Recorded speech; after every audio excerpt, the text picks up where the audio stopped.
Okay, it's excellent. And we are extraordinary, ordinary people, aren't we? You know, why? Because like we shared a couple of weeks ago in our topics on creativity, because we're not couch potatoes, we're not just consumers, we're not cogs in a machine, we're creative beings. And what we choose and how we think and how we treat one another matters, because it all comes together to create not only our own individual lives, but the lives we share as spiritual community, as family, as a country. You know, Ernest Holmes was greatly influenced in his teaching by an English judge and writer named Thomas Trord. And Thomas Trord, Holmes would kind of credit with this idea of the creative process that we talk a lot about in our movement. This idea that through finding a sense of cause within ourselves, a higher idea for an experience of truth in our lives, a deeper feeling or will for an experience in our lives, a grander thought for abundance or healing or harmony in our life can create a corresponding effect in our affairs. What we think about, we bring about kind of idea, what our attitude is, shows up in the way that we experience things. Trord put it this way in 1915. He said, it is an old saying that order is heaven's first law, and like many other old sayings, it contains a much deeper philosophy than appears immediately on the surface. Getting things into a better order is the great secret of progress, and we are now able to fly through the air, not because the laws of nature have altered, but because we have learned to arrange things in the right order to produce this result. The things themselves had existed from the beginning of the world, but what was wanting was the introduction of a personal factor which, by an intelligent perception of the possibilities contained in the laws of nature, should be able to bring into working reality ideas which previous generations would have laughed at as the absurd fancies of an unbalanced mind. And I think another way of saying that is that there's always a way. The ways are always there. But what's being demanded or called upon is that corresponding will. The laws of aerodynamics have always been there, but it took someone with the consciousness and the will not to create, but to learn how to use them so that we could fly. The principles of electricity have always been there, but it took the consciousness and will of individuals to learn not to create, but to discover and use those principles to light up the world. And we can relate it into our own lives as well. There's a way to greater happiness.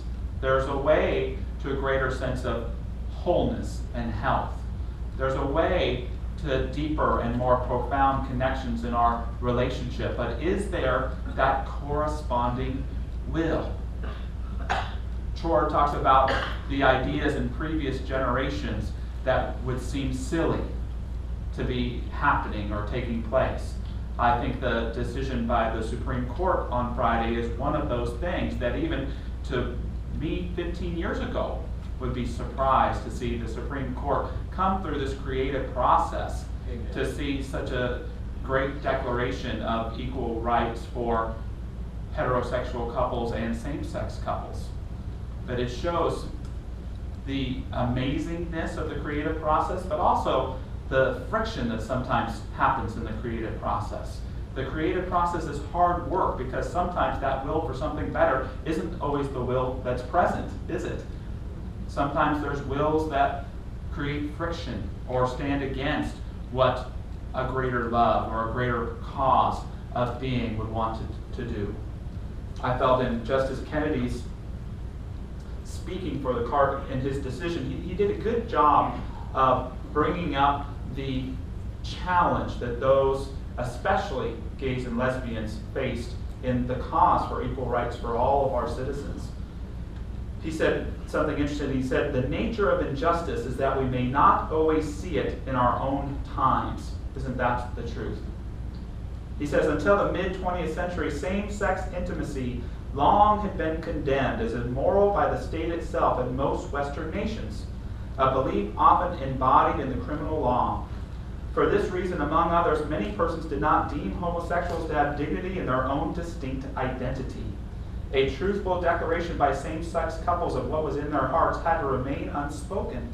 Even when a greater awareness of the humanity and integrity of homosexual persons came in the period after World War II, the argument that gays and lesbians had a just claim to dignity was in conflict with both law and widespread social conventions.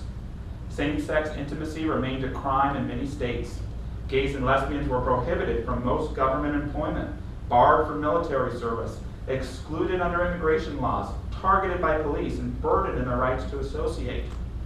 For much of the 20th century, moreover, homosexuality was treated as an illness. When the American Psychiatric Association published the first diagnostic and statistical manual of mental disorders in 1952, homosexuality was classified as a mental disorder, a position adhered to until 1973. Only in more recent years have psychiatrists and others recognized that sexual orientation is both a normal expression of human sexuality and immutable. So what a creative process to move from one way in which the majority saw something a particular way to move to where still many people see it incorrectly in my eyes, but to where the highest court in the land affirms the equality of same-sex couples, not only to marry, but in a sense affirms for all of us a restoration of what being married means, of what being Americans mean. I was talking with a congregant just this week, and she was very open in sharing the creative process of being homosexual in her own life. She shared the difficulty it was for her to come out to her family, how challenging that was, and how thankful she was that she felt accepted. She shared the challenge of coming out to friends, but how challenging that was, fearing that they may judge her. She shared, and she's a very accomplished woman today, how still she's worried how certain people might judge or treat her if they knew that she was a lesbian. She shared with me that her only wish is not to be a lesbian something. She shared that she wants to be a mom who happens to be a lesbian, not a lesbian mom. She shared that she wanted to be in her career and happened to be lesbian, but not a lesbian career woman. And this spoke to not only her courage, but the courage that ad infinitum beyond that, so many in our country and all over the world have had to face in terms of being and living in the sincerity and authenticity of who they are, much less getting to spend time and to marry, if they choose, someone who fits their disposition. This is the power of the creative process, not just in our own individual lives to recognize our deeper will for what it is that we are called to become in our affairs and in our lives, but also for our society and what's around us and how we can better live in greater union or a greater sense of liberty with one another.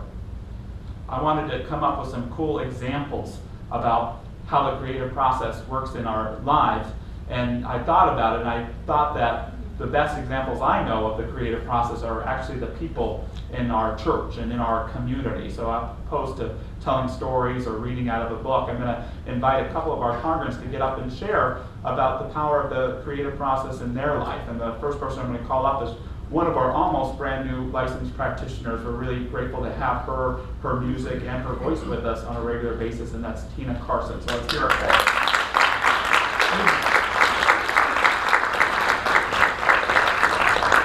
When Josh asked me to do this, I had plenty of time to prepare, and I'm still not prepared. Because I'm overwhelmed when I think about the creative process in my life. I'm overwhelmed with all of the changes, and inside and out. I've been asked a few questions in the process of testing and panels for even the practitionership. Some of the questions there have also caused me to do a lot of reflection, on the changes. And so I can't do it in 5 minutes. and I can't do it after the service, so don't ask. In 2012, in January 2012, I came to a foundations class here, determined not to attend the church, to ever come to a service, got the permission to do that, if I could just sit in on the class and see what you guys were talking about. And the words that stuck were, I was told that I was perfect, whole, and complete. And two things happened. One, I disagreed. And two, I intuitively knew it was true. And so I investigated that. And I stayed, and I kept staying, investigating that. And what I didn't know was the creative process was already underway. It had always been underway. I was, you know, this symbol that we have all over the place. I, to be honest with you, never really sunk in until I had to study for the test a few months ago. But it sunk in because I was looking back at the last 3 years at all of the transformation in my life, and most importantly within myself. I've always had the ability to love.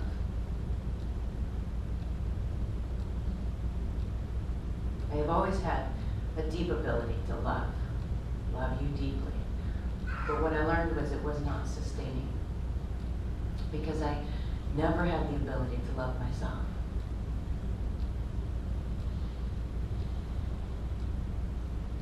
And what I learned through the process of my investigations of perfect, whole, and complete, and through the classes,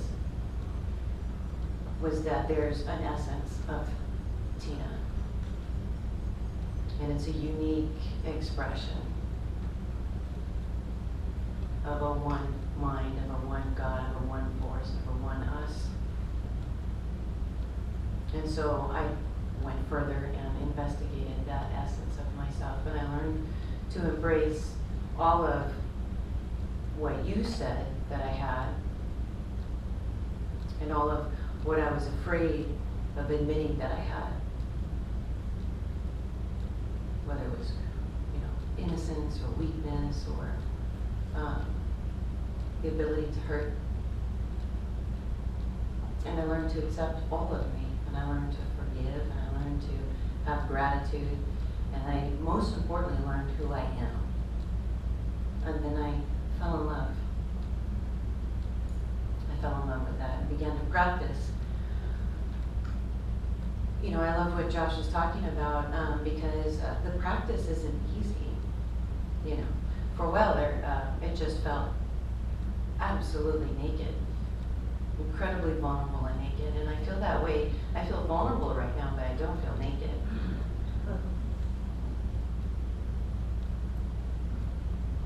And if my soul is naked, I'm okay with that, actually, because I'm that comfortable with it today. So the creative process for me, you know, they say it's the seed. I still can't ramble it off very quickly. The seed, the soil, and the plant. If you've heard that, that's the process. You plant a seed. You want a watermelon, you need a watermelon seed. You plant it, you get a watermelon. But the most important part of that is the soil, right? That's the law. And I've fallen in love with the law because the law responds to everything for me. Everything. The law is God, the law is love. And in my kind of quest to get to know myself and my essence and express it from there, what happened was my love for you became deeper. And then it became sustainable. And now there's nothing you can do about it.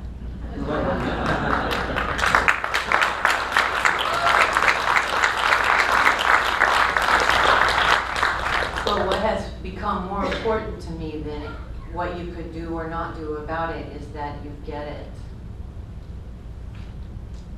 Is that you get it, that you obtain this freedom. I was recently asked, what is healing? And healing is the creative process. Healing is finding my essence. Healing is coming into the truth of who I am. That's healing. I thought, and I'll end with this, I thought that what was happening was my mouth is so dry. I thought that what was happening was the creative process, or this whole process, was changing me. And what really has been happening is that I've been losing the old ideas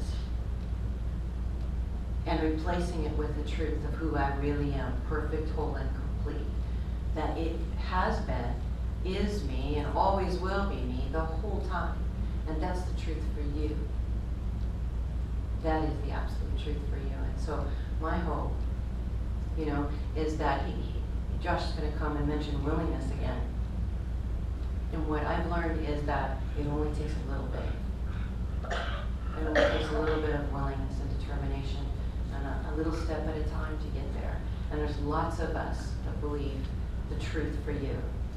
And I love the saying, believe that I believe. And I did a lot of that along the way. I had to believe that you believe.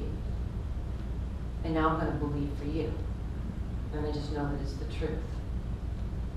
Okay, thanks.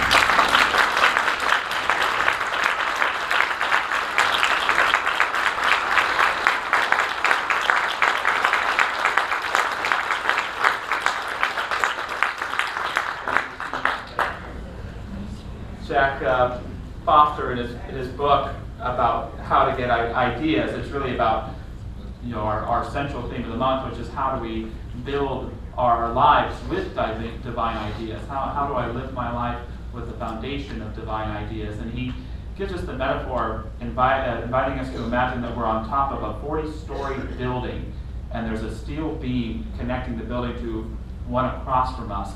And he asks us, what would it take to make that walk? He says, would you do it for $100? Would you do it for $100? Anybody here? Some of you are not afraid of walking over steel beams. But there's a deeper idea there, wherein for many of us, when we're feeling destitute or we're unhappy with our lives, sometimes getting out of where that is seems impossible. It seems like walking across 40 stories high, a steel beam. And so we give up. We say it's easier to stay where we are than to try. Foster invites us to imagine in kind of a crude way that a baby or something we really love is on the other side, and how that simple change of emphasis would get a lot of us moving across that steel beam, wouldn't it? And it speaks to me to a very powerful idea that the reason some of us don't get out of the hell that we may be experiencing in our lives is we don't understand just how good it is on the other side. We don't take the time to build a corresponding consciousness of what living a whole life could be like, or having a truly meaningful and sincere relationship might look like, or having a job that we serve but that serves us as well in a way that honors our calling and not just our talents. It's up to us, in other words, to build up a consciousness of not just what's on the other side, but of the potentiality of what we can begin to embody now. The great Viktor Frankl said that when you know a why in your life, when you have a why, you can endure anyhow. Whatever the steel beam may be, whatever the hell, whatever the challenge, when we have a why, when we have a calling, when we have a purpose, we have our soul. In the most spiritual sense, we have eternal life, because we have the thing that we'll live for and will live in us eternally. We have someone else that's sharing with us today, and I'm very proud to have her come up, Nicole von Attinger.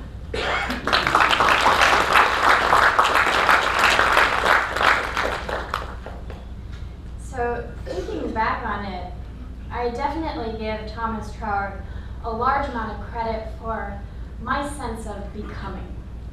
Now, I know I've never met the man, but I can still remember to this day exactly where I was when my mind broke free and his ideas became my truth. He taught me that if life, if God, if truth was ever to be anywhere, that it had to be absolutely everywhere. And he taught me that as I grow deeper and deeper in this recognition, that I could use and should use this divine power freely. But the most significant thing that this genius of a man impressed upon me was the creative process. You know, the recognition or realization of our own personal purpose in life, it reveals itself in such a variety of ways. For me, I was sitting in the Huntington Beach church on a Sunday just like this, and for some reason I looked up at the minister, and all of a sudden I just knew. I knew that that thing that I've been searching for my whole life, that place that just felt right for me, was right there before my eyes. When the divine mind impresses upon you its desire for your life, it's very hard to say no. It's scary and it's frightening to say yes, but it's uncomfortable to say no because your heart and sometimes your stomach, it's sick and hurts, and it's stretching and pulling you until you step into it.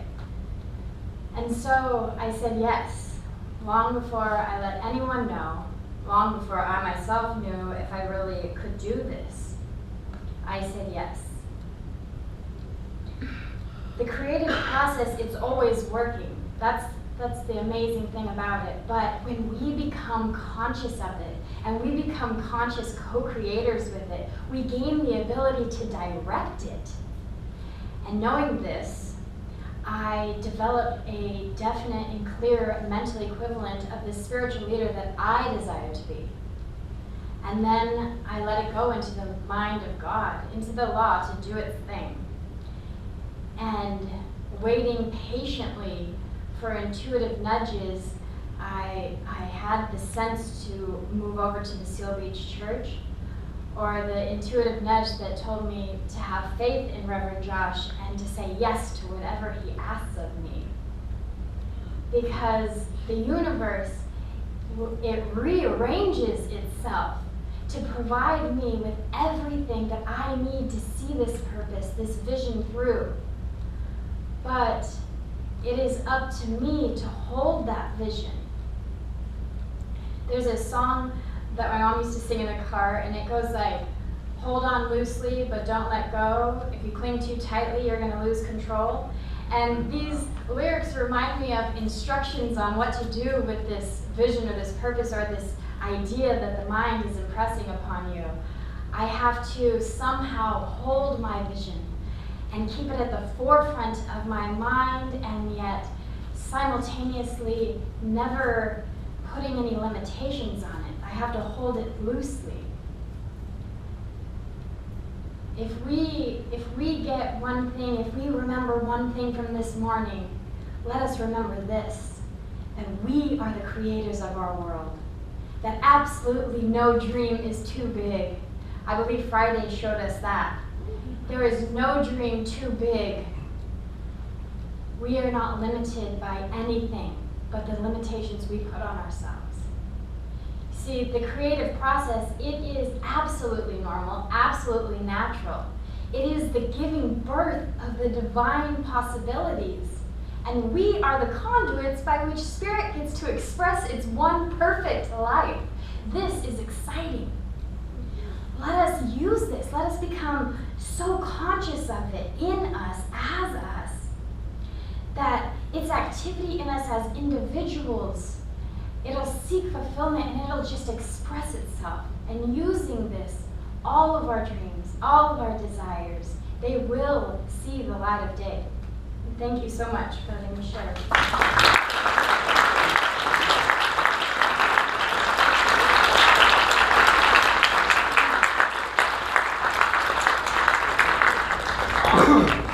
Don't we have amazing people and amazing stories in our congregation?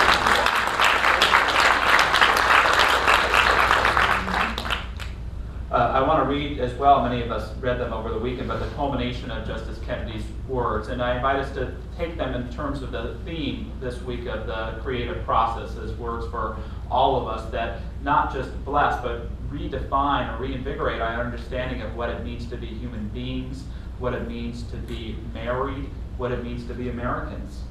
No union, he said, is more profound than marriage, for it embodies the highest ideals of love, fidelity, devotion, sacrifice, and family. In forming a marital union, two people become something greater than they once were. As some of the petitioners in these cases demonstrate, marriage embodies a love that may endure even past death. It would misunderstand these men and women to say they disrespect the idea of marriage. Their plea is that they do respect it so deeply that they seek to find its fulfillment for themselves. Their hope is not to be condemned to live in loneliness, excluded from one of civilization's oldest institutions. They ask for equal dignity in the eyes of the law. The Constitution grants them that right. I wonder how we're aware of not just how the creative process works for all of those around us, but in our own life as well, and what we're seeking to create for ourselves. I wanted to give a little practical advice for putting the creative process into action, and I'm going to use some of Foster's words to do that too. So he calls them steps to put your idea into action, but I'm going to translate them into how to live your life and build it with divine ideas, how to put your creative soul into action in your life. The first piece of advice he gives, he says to start right now. Take that enthusiasm you have for the will to live a deeper and grander life and practice it right now. Second, he says, give yourself a deadline. The shorter, the better. He shares that working in advertising, he would say to a partner, let's get 3 ideas before lunchtime. And they'd always get them. Why? Because lunch is essential. So are those divine ideas. He says, make a list of the things you have to do to put your idea into action. Maybe it's to see a practitioner or a counselor. Maybe it's to make changes in your diet. Maybe it's to create more time to focus on what you care about. Maybe it's more meditation or journaling. Maybe it's sharing with people you love a vision about yourself that you're creating. Write it down. Burn your boats, he tells us. He takes this idea from Julius Caesar and other kind of mean guys when they go to dominate a country, but all of the warriors would get off the ships and the leader would burn all their boats so that the soldiers knew that if they don't conquer the land, they'll die.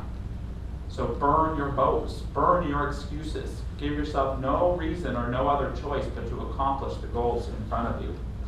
Lastly, I'll share, stay with it. Never give up.